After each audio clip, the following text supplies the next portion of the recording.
Hello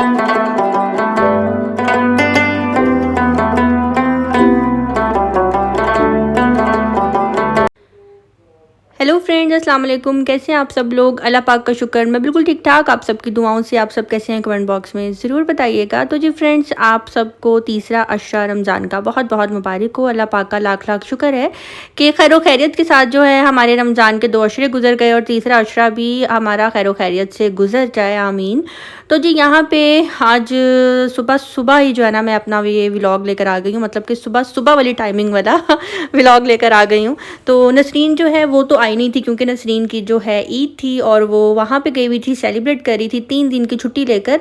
तो ये जी नादिया है, और जब कभी मुझे एमरजेंसी ज़रूरत होती है तो मैं इनको कॉल करती हूँ और ये उसी टाइम आ जाती हैं, जहाँ कहीं भी हो। तो ये इनकी अच्छाई है कि मेरे एक दफ़ा कॉल पे जो है ना ये आ जाती हैं। मैंने सुबह इनको 6 साढ़े 6 बजे कॉल की थी और कहा था कि ऐसे मुझे ये काम करवाना है घर का, और मैं अकेले जो है ना वज़न नहीं उठा सकती, वज़न को इधर उधर नहीं कर सकती।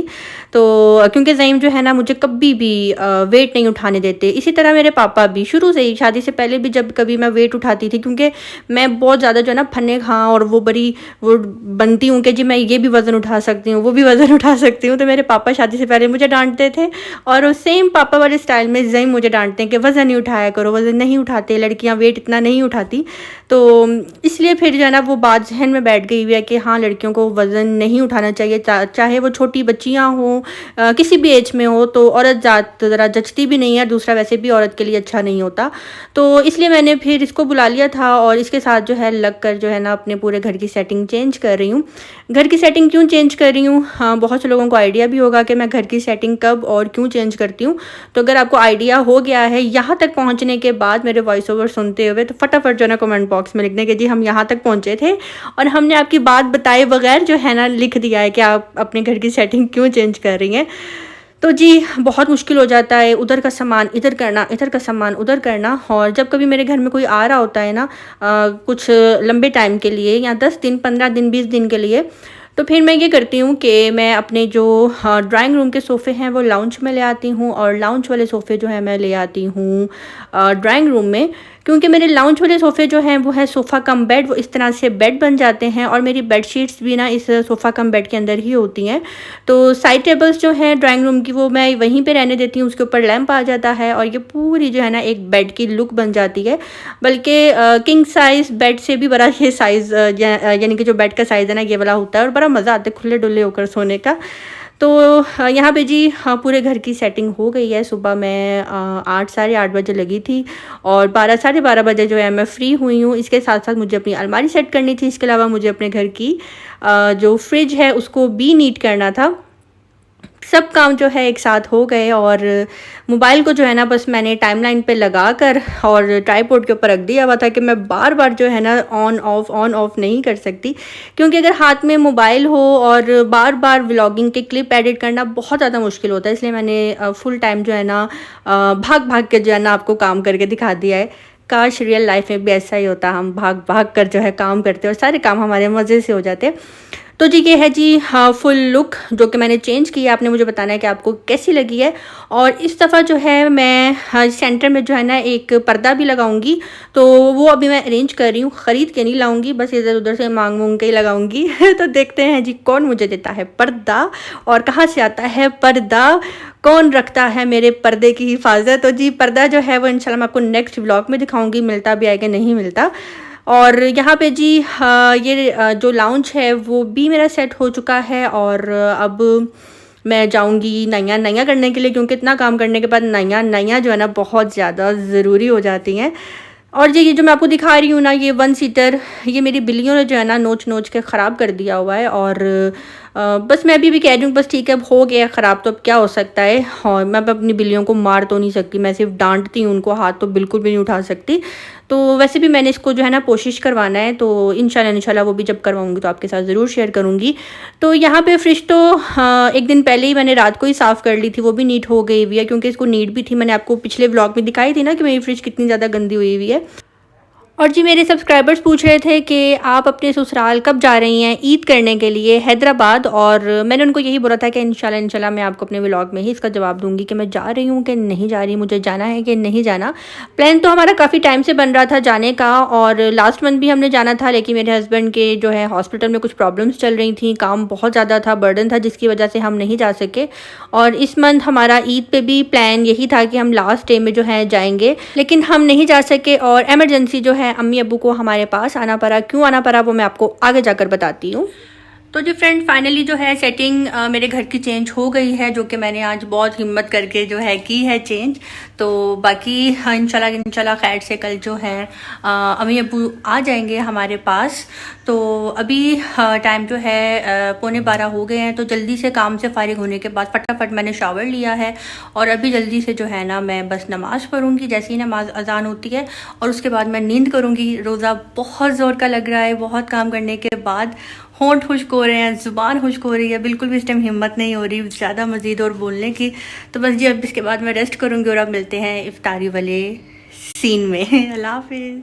रहमतों और बरकतों वाला महीना ऐसे ही नहीं कहते रमज़ान के महीने को। हुआ कुछ यूँ कि मैंने ज़ईम को कॉल की थी कि ज़ईम आज मैं ठुस हो गई हूँ, बिल्कुल भी हिम्मत नहीं है अफ्तारी बनाने की, तो लिहाजा बाहर से ले आना अफ्तारी, जो भी खाना होगा मैं बस रात को खाना बना लूँगी। तो मेरी बहुत ही प्यारी सब्सक्राइबर हैं जो कि मेरे घर के पास रहती हैं, उन्होंने मुझे सैंडविच, चाट और साथ में मैक्रोनी भेज दी। तो जी मेरी तो इफ्तारी जो है ना, टेबल जो है इफ्तारी वाली, वो बिल्कुल रेडी थी और बरकत ही बरकत हो गई थी। तो थैंक यू सो मच आपका कि आप मेरा इतना ख्याल रखती हैं, और आपको तो पता भी नहीं इस बात का कि जब भी कभी मुझे ऐसी वैसी कोई नीड होती है ना, तो आपकी तरफ से मुझे कुछ ना कुछ आ जाता है। तो थैंक यू सो मच। और यहाँ पे जी हाँ, अब मैं आई हूँ बनाने के लिए मटन कोरमा, और हस्बैंड का काफ़ी दिल करा था मटन कोरमा खाने पे, तो मैंने सोचा कि आज जल्दी से ये बना लेते हैं। और यहाँ पे सिंपल मैं मटन को जो है ना फ्राई करूँगी ऑयल के अंदर। ऑयल के अंदर फ्राई करने के बाद इसके अंदर मैंने लहसुन, अदरक की और हरी मिर्च की पेस्ट ऐड कर दी है। हरी मिर्च का फ्लेवर खाने में बहुत अच्छा लगता है। और यहाँ पे इसको मैं हल्का सा फ्राई करूँगी, और उसके बाद इसके अंदर मैं कोरमा मसाला ऐड कर दूँगी। घर का मसाला मैं बिल्कुल भी ऐड नहीं करूँगी, ना नमक ऐड करूँगी, ना मिर्च ऐड करूँगी, जस्ट कोरमा मसाला ऐड करूँगी। और इसको ऐड करने के बाद जो है इसकी अच्छी तरह भुनाई कर लूँगी, और उसके बाद मैं इसको अंदर पानी ऐड करके इसको मैं लगा दूँगी प्रेशर। कोरमे की ये बहुत ही झटपट सी बनने वाली रेसिपी और बहुत ही मज़ेदार सा बनता है। और जिसको लगा लेते हैं जल्दी से प्रेशर। और अभी तक हमने अपने आज के व्लॉग में अपने व्लॉग की जान जो है नात प्ले नहीं की, तो आगे जाके हम वो नात भी प्ले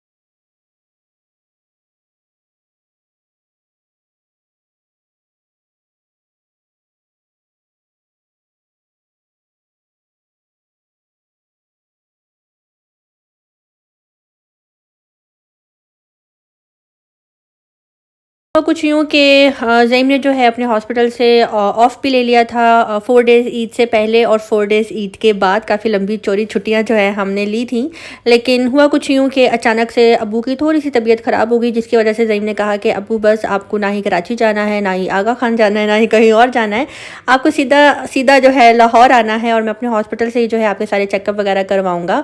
तो अब्बू ज़ईम की बात बिल्कुल भी नहीं टालते। अब्बू ने कहा ठीक है, बस आप जो कहोगे वही होगा। तो बस खैर से अम्मी अब्बू जो है हमारे पास आए हैं।